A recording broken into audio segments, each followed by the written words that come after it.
Welcome to another episode of Kiss My Assets.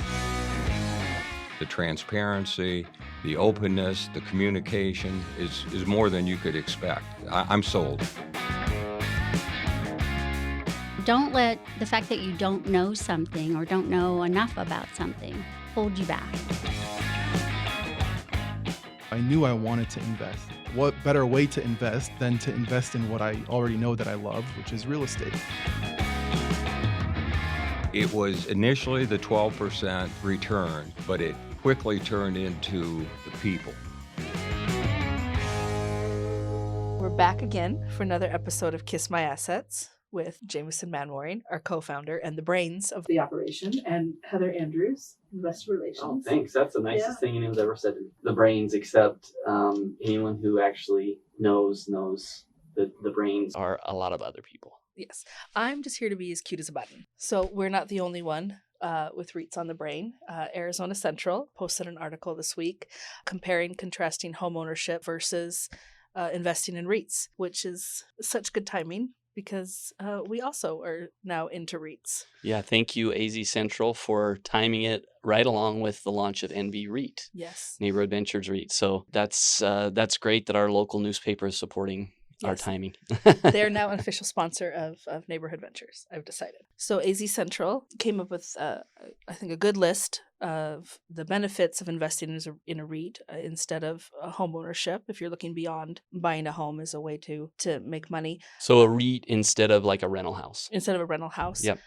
Number one, there's diversification. Two, you don't have to deal with interest rates at all, which I know everyone's watching them just go up and up and up. A home or rental property, you have to put in a lot of money. Yeah, sometimes a home can be a liability if you have a rental home. If that tenant moves out, that month it's a liability, not an asset. And just the upkeep of a home, and you're putting money in, where a REIT, you are just putting money in and letting someone else manage all of that. Not having to manage a property, which is good for busy professionals, unless you're someone who's just needs a hobby. You've got other things to do. And also number four, the tax benefits, especially with your IRAs, your 401ks. Yeah, and if somebody's looking for a hobby and they're wanting to buy a rental house for a hobby, I'm going to say find a new hobby. Well, I do that. If they've done it ever before, they've realized it's probably as much of a hobby as fixing up an old car. Yes. Like if you have an acumen for it, if you know construction, it would make a lot of sense to do it as a hobby. But if you are not someone who knows how to fix up an old car and you think you're going to do it, trust me, that old car is just going to sit in the garage and it's never going to happen. So quilt. Yes. Heather's Quilt Club is open for membership. Yes. Right? Everyone's welcome. Everyone's welcome. There's other hobbies out there than owning a Not rental to me. property. So Forbes as well put out a list on when you decide a REITs, that's right for me. How do you choose a REIT? There's a lot out there. So they have a good guide, I think, for investors to kind of look through. Number one, understand what your options are, the different types of REIT and which one you think is a good fit for you. So you're going to have some REITs that are multifamily. Mm-hmm. You're going to have some REITs that are commercial. You're going to have some REITs that are raw land, farmland, a lot of different types out there. Yeah. So first you want to narrow down where you want to put your money. Look at their business model. You're looking for a really simple, easy to understand, clear business model. Something important there. Don't invest in a business model that you don't understand. Yes. So as you look at the different types of REITs, that's a great point there. Understand the business model. Look at their dividend history and their cash flow trends, and then look at the balance sheet, looking at the debt ratio they have. Luckily, that's a thing you understand. Because and I take your real word for estate has debt on it. Mm-hmm. So it's important that if there is debt involved, that it's a conservative amount of debt rather than a highly levered amount of debt. And my favorite takeaway from that article is to err on the side of the conservative side. You're looking for a simple, understandable business model, which I need that in almost just in pictures. I want it like a picture book. That is that is the only way I'm going to understand it. And look, what is their track record? And do you feel like this trustworthy? Is there a lot of transparency? Yeah, I think that's a great framework to understand and analyze different options when it comes to investing in a REIT fund or any of these other investments really that we have, is understand the business model, understand the debt structure. And if you don't understand something, don't invest in it. One of the things I really like about our REIT is is we're investing in and we own apartment buildings. And if you think of how an apartment makes money, it's very simple. People pay the rent. The rent comes in. And expenses are paid, including if there's a mortgage payment. Whatever's left over Goes to the investors. And I understand that easily, and that's why I was drawn to apartments in the first place. And all of our investors really come to understand that before they invest. But it's simple to understand because we do that with our own life. And I like that we do put out a lot of resources. We have a lot available on our site, so people can find the information. REIT was not a word I'd heard a year ago, and now I feel like it's my best friend. Yeah. REIT and I are married. And all REIT means is it's a real estate investment trust. And this is a designation of a type of company that has a lot of tax benefits.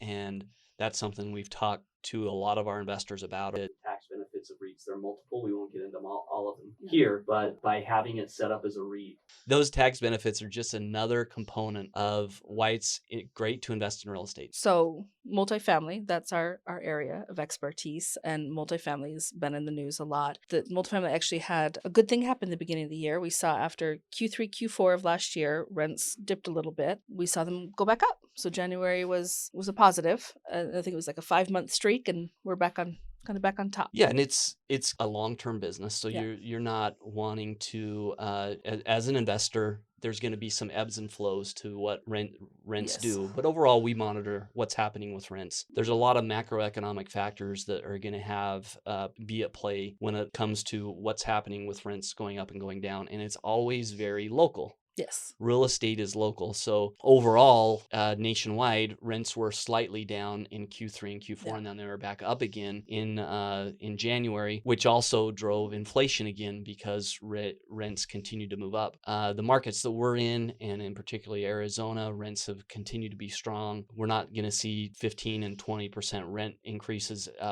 every year like we saw during the pandemic. Thank goodness we can't sustain that. Yeah. And that's not a good thing for the folks living in the apartments either. But we're gonna These are be kind on of a minor kind of little typically you corrections. want Yes. a 2 to A tiny roller 2 to coaster. 4% increase every year is about normal. So yay for 2023. Good job, multifamily. A question we get a lot is about when is your next project, and so I know we're always looking for a new deal, a new project. And there was an article that recently that came out about how there's a little bit of a standstill between buyers and sellers. Yep. They're kind of waiting for the other side to blink, which I liked the visual picture of that. A little bit of a standoff. Kind of standoff, an old Western standoff. Yeah, where Who's they're going to draw first? And is it going to be us? Yeah. No. Yes. The buyers are feeling more cautious, that there's higher financing rates, where sellers are still thinking back to the rates from like 2021. They're still wanting in. So they're kind of getting to a point where everyone has to soften a little and kind of accept the reality of the situation. And then I think there's a deal to be made. They're just kind of saying, stay the course. Yeah, and it's an interesting part of our economy, a capitalistic economy here is where we have buyers and sellers, and we have to meet on a price. And right now, sellers really love their assets.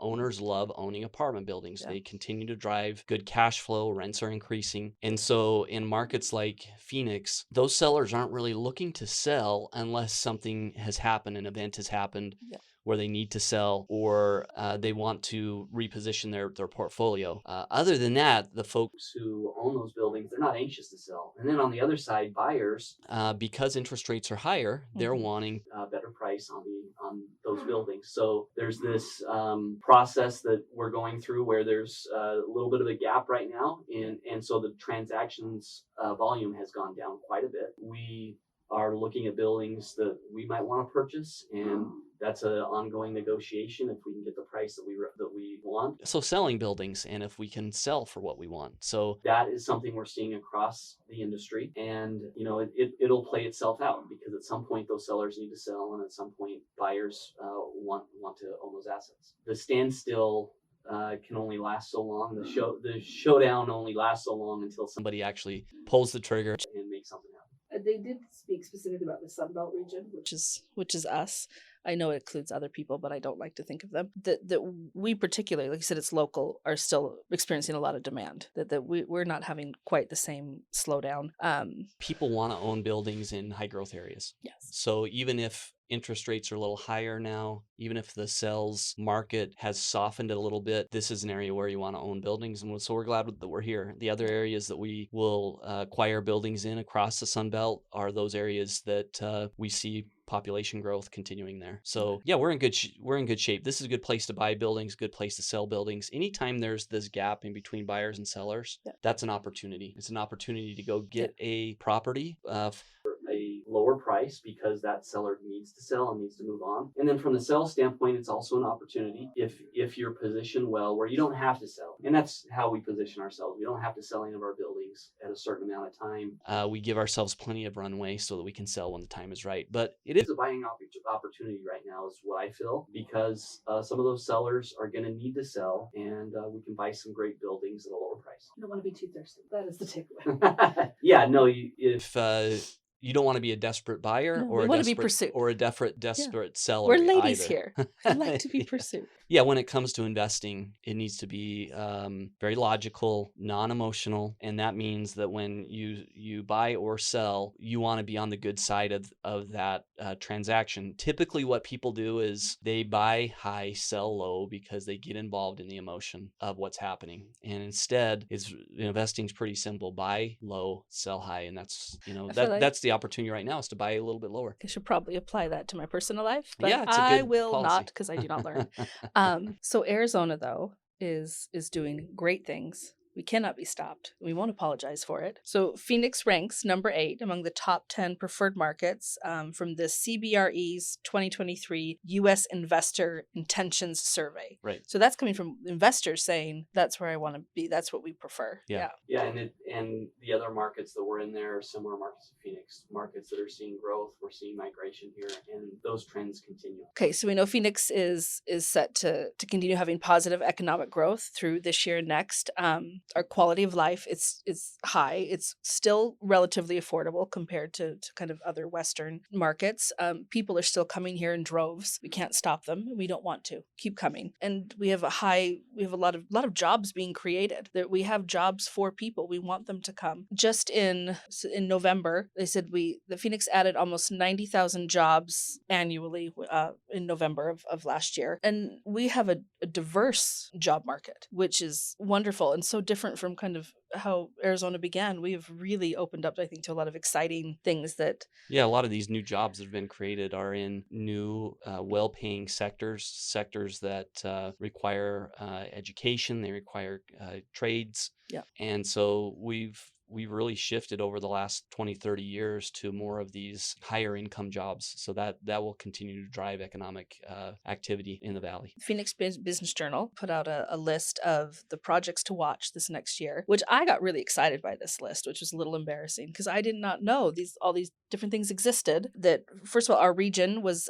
named one of the hottest U.S. real estate markets. Again, I would like a crown for every time these things happen. I take them very personally. It's as if I had something to do with it. First, the Taiwan semiconductor plant, which we've talked about before. So that's like $40 billion that they're investing, 2 different factories, but with them bringing 40 suppliers as well. So there's this trickle down kind of that I think is really interesting.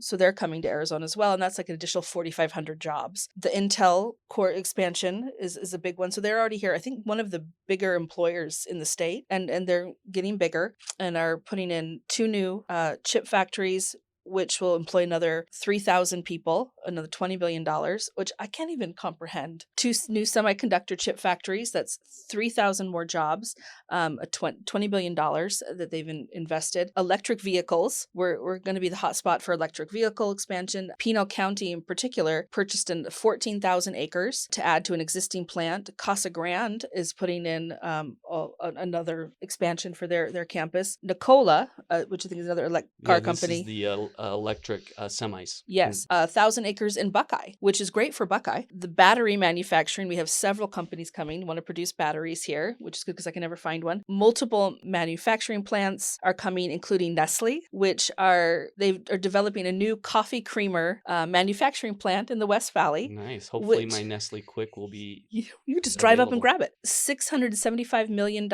with 350 new jobs. Virgin Galactic has decided they're going to come here to build spaceships spaceships. They can build up to 6 spaceships a year. That's hundreds of engineering and manufacturing jobs. And they plan to reach space by 2025. This, I thought, was really wonderful. The Arizona Fresh Agri-Food Innovation Center, $200 million into this innovation center in South Phoenix, an area that would have typically been thought of as a food desert or not having access to a lot of fresh food. There's going to be a produce distribution center, a farmer's market, a community park, a area for education, and this is wonderful. The VAI Resort and Mattel Adventure Park. Oh, Barbie. Barbie. There's going to be, it's a $1 billion resort in Glendale, 3 hotels, a 6-acre man-made Clearwater lake with white sand, very romantic, a concert venue, and then a Barbie indoor park. We need that. As a company, we are need going to that. take a trip. Yeah. One of the bigger ones too is the Caesar from Vegas. Yeah. Caesar Republic is building a hotel in Scottsdale. It's just a year away from opening, so it's already being built. It's their first non-gaming hotel. They chose Scottsdale for this, but this will have rooftop pool and lounge, 5 huge penthouses, views of the Camelback Mountains, which are beautiful, celebrity chef restaurants. And of course, with online gaming now, you don't Yeah. really need a casino. No. You can be there and be involved in betting. Yeah, on your the phone. 7th floor, they'll have right there on your phone, and they'll have rolling screens, so you can still gamble if you need to. Although I'm not over one bit the $20 I lost at 21 years old in Vegas. And so, as part of that, though, as part of all these new jobs that are wonderful, Arizona has to think about the infrastructure. How are we going to housing?